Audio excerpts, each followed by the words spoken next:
This is the story of a woman who poisoned 21 people and nobody noticed for 20 years. Her name was Mary Cotton, and by the time anyone figured out what she had done, at least 21 people were already dead. This is her story, and it is one of the darkest, most chilling true crime cases in all of human history. To truly understand Mary Cotton, you cannot just look at what she did. You have to understand the world she was born into. Because the world of Victorian England did not just fail to stop her. In many ways, it created the perfect conditions for someone exactly like her to exist. It is the year 1832. Queen Victoria has not yet taken the throne. England is in the early, violent, chaotic years of the Industrial Revolution. Cities are exploding in size. Factories are rising out of the ground. And hundreds of thousands of ordinary people are being ground up in the machinery of a system that does not care whether they live or die. The north of England, where Mary was born, was coal country. County Durham, a landscape of gray skies, black earth, and villages built around the mines that swallowed men whole. Mary Robson came into this world in a small village called Low Morsley. Her father, Michael Robson, was a miner. He was not a bad man. By all accounts, he was a hard-working, decent father who loved his family. But love did not put food on the table in Victorian England. Work did, and the work was killing him slowly, one shift at a time. The coal mines of Durham were among the most dangerous places on earth. Men and boys as young as 8 years old descended into tunnels so narrow they had to crawl on their hands and knees. The air was thick with coal dust that settled in their lungs and slowly suffocated them over years. Explosions were common. Tunnel collapses happened without warning. And if a miner was injured or killed, his family received nothing. No compensation, no pension, no safety net of any kind.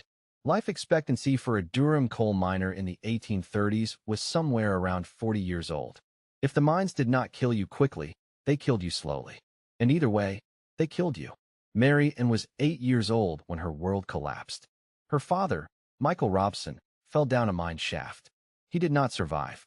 In a single moment, Mary went from being a child with a father to being a child with nothing. No income, no security, no future that anyone could see clearly. Her mother, Margaret, was left with young children and no means of support. In Victorian England, a widow with children had very few options. She could beg. She could take in laundry or sewing and work herself to exhaustion for almost no money. Or she could remarry as quickly as possible and hope that the new husband was not worse than the situation he was replacing. Margaret chose remarriage. The stepfather who entered Marian's life was not warm. He was not welcoming. He was a man who had agreed to take on a ready-made family, and he made sure everyone in that household understood that his patience had limits. Marian grew up fast. She learned quickly that the world was not a kind place, that security was fragile, that the men in your life could disappear without warning, and when they did, everything disappeared with them. She also learned something else, something darker, something that would define the rest of her life. She learned that money was the only thing standing between survival and total destruction. And she learned to watch carefully how money moved between people. Who had it? Who controlled it? And what happened to the people who were left without it? By the time she was a teenager, Mary Cotton was already different from the girls around her. She was sharp. She was calculating. She was strikingly attractive, with dark eyes and a confident manner that drew people to her. And she had developed a deep, cold understanding of how the world actually worked, underneath all the polite surfaces and religious performances.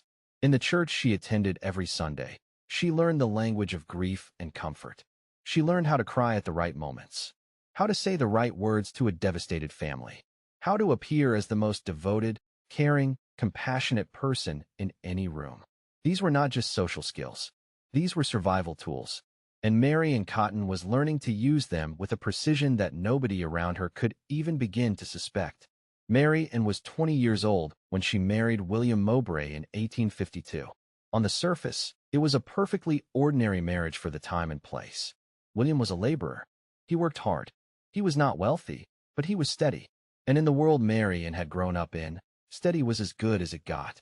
They moved around frequently, following the work. Newcastle, Plymouth, various towns across the north of England.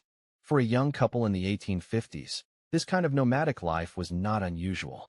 The Industrial Revolution had uprooted millions of families, sending them chasing wages from one town to the next. But something was happening in the Mowbray household that was deeply, horrifyingly wrong. Children kept dying. Mary and William had several children together. The exact number is difficult to confirm because record-keeping in Victorian England was inconsistent and incomplete. But what is clear is that child after child died in infancy or early childhood, and every single time, the cause of death was recorded as gastric fever. Now, before you think this was simply tragic bad luck, you need to understand the medical reality of Victorian England. Gastric fever was not a precise diagnosis. It was a catch-all term that doctors used when a patient presented with symptoms of nausea, vomiting, stomach pain, weakness, and general physical deterioration. These symptoms could be caused by dozens of different things: contaminated water, spoiled food, actual infectious illness, or poisoning. The problem was that Victorian doctors almost never performed autopsies on children who died at home, especially poor children in working-class households. Death was so common, so expected, so woven into the fabric of everyday life that a doctor would often simply take a grieving mother at her word, sign the death certificate, and move on to the next patient. There was no forensic science. There were no toxicology tests available to ordinary physicians.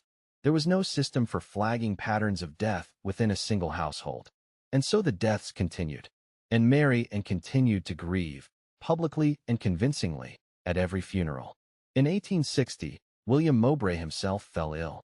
The symptoms were familiar by now: nausea, vomiting, stomach cramps, weakness, a rapid and mysterious deterioration that baffled the local doctor. William Mowbray died in 1865. The cause of death, according to the official record, was gastric fever. Mary collected on a life insurance policy she had taken out on her husband, and then she moved to a new town. Here is the detail that should make your blood run cold. Life insurance in Victorian England was relatively new. It had been developed partly to help working-class families manage the devastating financial impact of losing a breadwinner. Companies like the Prudential had begun selling small policies to working people for just a few pennies a week. Marian understood exactly what these policies were for, and she understood something the insurance companies had not yet figured out: that a policy on a sick person was worth far more than the premiums paid in, that the system had no way of connecting deaths across different towns, different counties, different companies. She was not just a killer. She was a strategist. After William Mowbray died, Marian moved and almost immediately found herself a new situation. She became a nurse, caring for a man named George Ward who was ill with fever. George Ward recovered under her care. Then he married her. Then, 14 months after their wedding, George Ward died. Gastric fever, another insurance payout, another move, another fresh start in a new town where nobody knew her history. What happened next follows a pattern so consistent, so methodical, that looking back on it today it seems almost impossible that nobody noticed. But you have to remember something important. There was no internet. There were no national crime databases. There were no mechanisms for sharing information between police forces in different counties. Each death was investigated, if it was investigated at all, entirely in isolation. Mary Cotton moved through Victorian England like a ghost. She arrived in a new place. She established herself as a respectable widow. She found a new husband or a new household to attach herself to. And then the dying began again. After George Ward came James Robinson. He was a widower with children, which was an arrangement that suited Mary perfectly.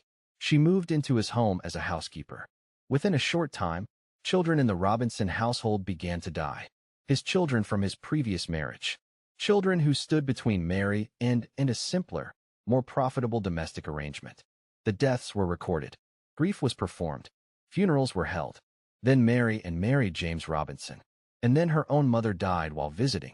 And then more children died. James Robinson was the anomaly. He was the husband who did not die. Not because Mary did not try, according to later testimony and circumstantial evidence, but because Robinson began to notice things. Financial things. He was a careful man with money, and he started to realize that money was disappearing from his household. Bills were not being paid. Debts were accumulating that he knew nothing about. He confronted Mary Ann. The marriage deteriorated. And unusually, Robinson refused to take out a life insurance policy, which some historians believe may have saved his life. Mary and left the Robinson household. She was already looking for the next situation. She found Frederick Cotton, a widower, a man with children, a man who had a sister named Mary and Cotton, which created the extraordinary situation of Mary and Robson becoming Mary and Cotton by marriage, using a name that was already in the family. There was one significant problem with this marriage. Mary Ann was still technically married to James Robinson. She had not divorced him. The marriage to Frederick Cotton was therefore bigamous, illegal, a crime in itself. But Frederick Cotton did not know this, and the local vicar who performed the ceremony had no way of knowing either. Frederick Cotton died in 1871. Gastric fever. By this point, the death toll connected to Mary Ann Cotton included multiple husbands, multiple children, her own mother, and various other individuals who had been unfortunate enough to live under the same roof as her. The number was somewhere between 11 and 21 deaths, depending on which historians you consult and how many of the earlier deaths can be reliably attributed to her. She was 40 years old. She had been killing people systematically and successfully for almost 2 decades, and she had never once been seriously suspected. This is the part of the story that should genuinely disturb you. Not just what she did, but how long she got away with it. And why? The poison that made it possible. Forensic scientists who re-examined this case in the 20th century reached a clear conclusion about the method Mary and Cotton used. Arsenic. Specifically, arsenic trioxide. A white powder, almost tasteless, almost odorless, that dissolves easily in warm liquids like tea or soup or broth. In Victorian England, arsenic was not a rare or difficult substance to obtain. It was everywhere. It was used as a pesticide to kill rats and insects. It was used in the green dyes that colored wallpaper and fabric. It was used in various patent medicines that people took for all kinds of complaints. You could walk into any pharmacy, any chemist shop, any general store in England and buy arsenic over the counter for a few pennies, with no questions asked and no record kept. Arsenic poisoning is a particularly cruel way to die. In the acute form, which is what Mary Ann appears to have used, the victim experiences severe gastrointestinal symptoms. Intense stomach cramps, burning sensation in the throat, nausea, violent vomiting, diarrhea. The body is fighting desperately to expel something it recognizes as catastrophically wrong, but it cannot expel it fast enough. Over the course of several days, the poisoning destroys the internal organs. The kidneys begin to fail. The liver deteriorates. The nervous system is affected. The victim becomes too weak to move, too sick to eat, delirious with fever and pain. And then they die? And the doctor arrives and looks at the symptoms and writes down gastric fever on the death certificate and goes home to his own family and never thinks about it again. This is why arsenic was known in the Victorian era by a very specific nickname, inheritance powder, because it was the substance of choice for people who wanted someone dead and wanted to inherit what they left behind. It had been used by poisoners across Europe for centuries. The Borgias in Renaissance Italy, various French aristocrats, ordinary people in ordinary households who wanted to be free of a spouse or a parent or a business partner. The problem for investigators was that arsenic was also present in the environment, in the soil, in the water, in the very wallpaper on the walls of Victorian homes. This made it genuinely difficult to prove that arsenic found in a body had been deliberately administered rather than absorbed from the surroundings. Mary Ann Cotton knew, on some level, that she was operating in a system that could not easily catch her. She was not a scientist. She had no formal education beyond basic literacy. But she was observant and intelligent, and she had learned through decades of experience that the symptoms of arsenic poisoning looked exactly like the symptoms of the illnesses that killed people every day in working-class Victorian England. She was exploiting the gap between what medicine could detect and what was actually happening in her kitchen, and for 20 years, that gap protected her completely. In 1872, Mary Ann Cotton was living in the village of West Auckland in County Durham. She had recently buried Frederick Cotton. She had a child of her own and several stepchildren to manage. And she had her eye on a new man, a neighbor named Quick Manning. To move forward with Quick Manning, Mary Ann needed to simplify her situation. She needed to be free of the encumbrances that complicated her life. One of those encumbrances was a 7-year-old boy named Charles Edward Cotton, her stepson, Frederick Cotton's child from a previous relationship. Charles Edward was a healthy boy. He was not sick. He had no particular reason to die, but he was inconvenient. Mary and went to see the local overseer of the poor, a man named Thomas Riley. His job was to manage the welfare of the destitute in the parish, including the local workhouse where people with no means of support could be housed and fed. Mary and told Thomas Riley that she wanted Charles Edward taken into the workhouse. She said the boy was a burden. She said she needed to be free to find work and to move forward with her life. Thomas Riley listened to her, and then he told her that the workhouse was full. He could not take the boy. Mary and looked at him, and then she said something that Thomas Riley would remember for the rest of his life. She said, "I won't be troubled long. He'll go like all the rest of the Cottons." Thomas Riley was not a policeman. He was not a doctor. He was an administrator who dealt with poverty and desperation every single day. But something about those words stopped him cold. He went home. He thought about what she had said. He thought about the deaths that had surrounded Mary and Cotton, the husbands, the children, the pattern that nobody had officially noticed but that people in the village had quietly whispered about. 1 week later, Charles Edward Cotton was dead. Thomas Riley went immediately to the doctor who had examined the boy and was preparing to sign the death certificate. Riley told him what Mary and had said. He told him his suspicions. The doctor hesitated. He had seen nothing in the boy's symptoms that struck him as unusual, nothing beyond what he would expect from gastric fever. But Thomas Riley was insistent. The doctor agreed to delay signing the death certificate and to conduct a more thorough examination. And for the first time in Mary and Cotton's 20-year killing spree, someone actually looked carefully at what had happened. The examination found traces of arsenic in the boy's stomach. The police were called. Mary and Cotton was arrested. The trial of Mary and Cotton opened on March 5, 1873, at Durham Crown Court. And it was not just a legal proceeding. It was a national event.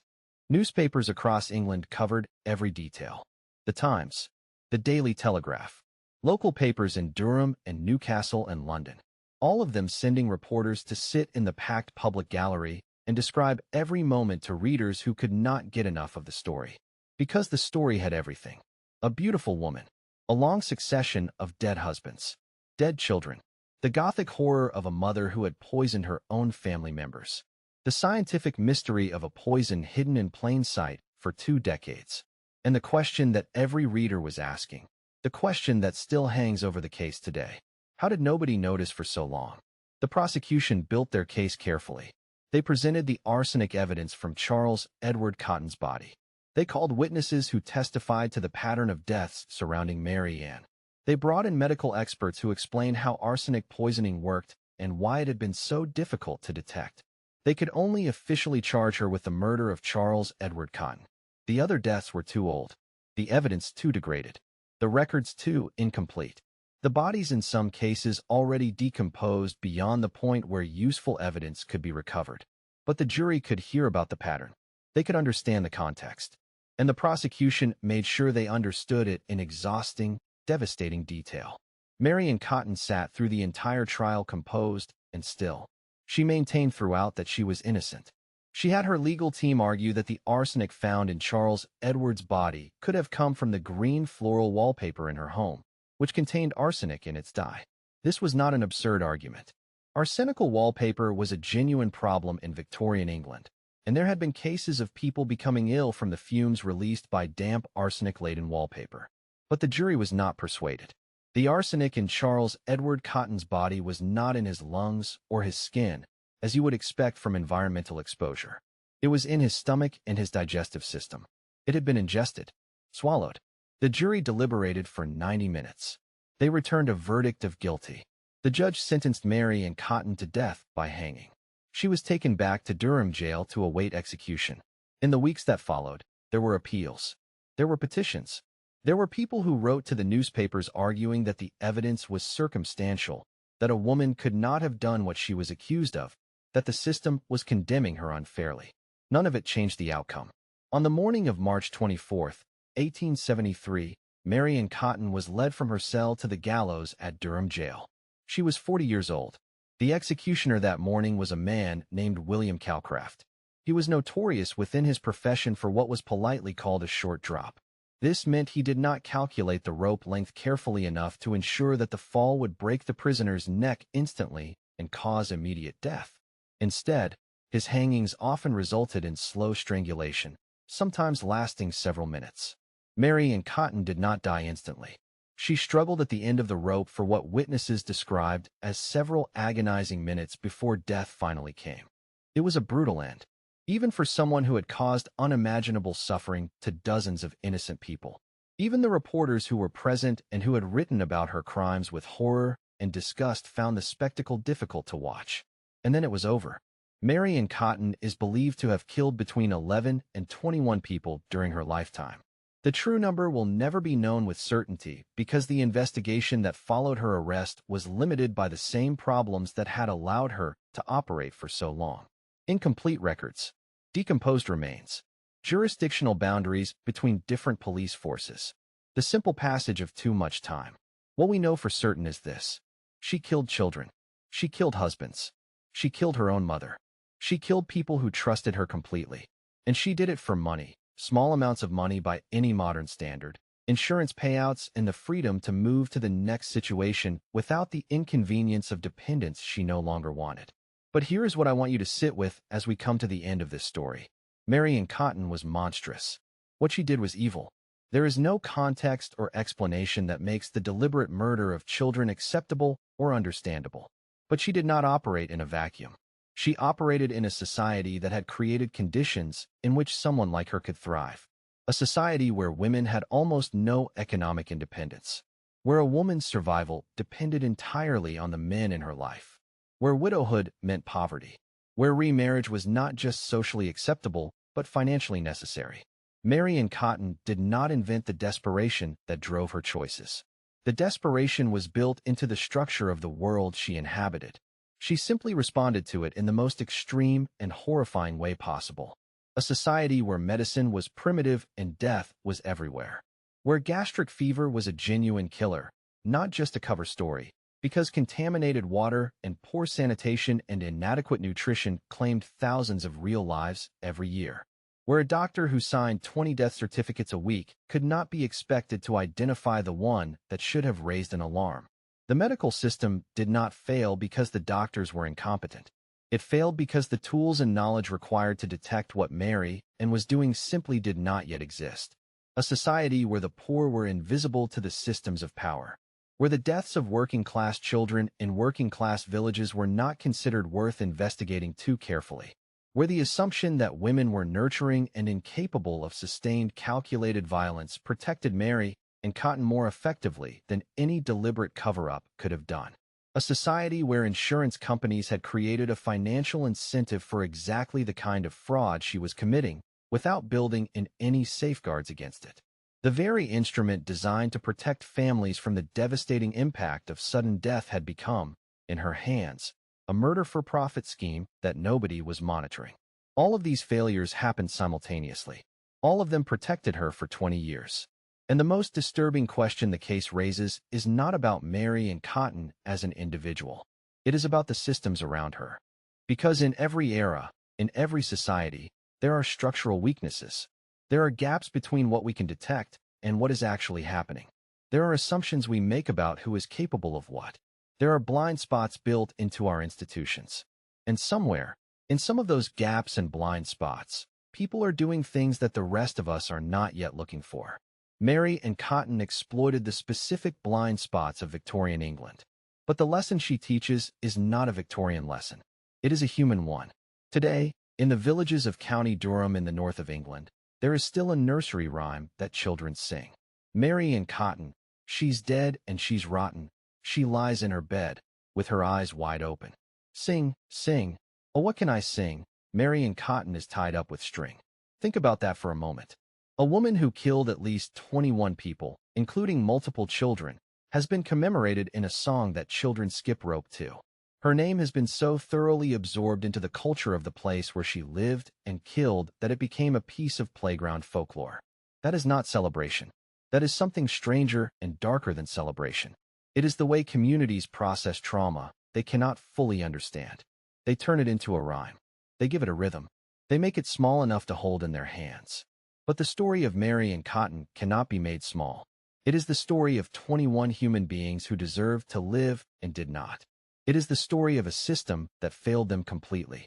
It is the story of how easy it can be, under the right conditions, for one person to cause devastating harm while surrounded by people who have every reason to trust them. And it is the story of one ordinary man, Thomas Riley, an obscure parish official whose name history almost forgot, who heard 5 words that bothered him enough to act, who trusted his instincts when every official system around him had given him no reason to. I won't be troubled long. He could have let it go. He could have told himself it was none of his business. He could have assumed that a grieving widow would not say something so cold unless she simply meant that the boy would soon be old enough to fend for himself. He did not let it go. And because of that, Marion Cotton was the last person Charles Edward Cotton ever saw. But she was not the last person to care that he had died.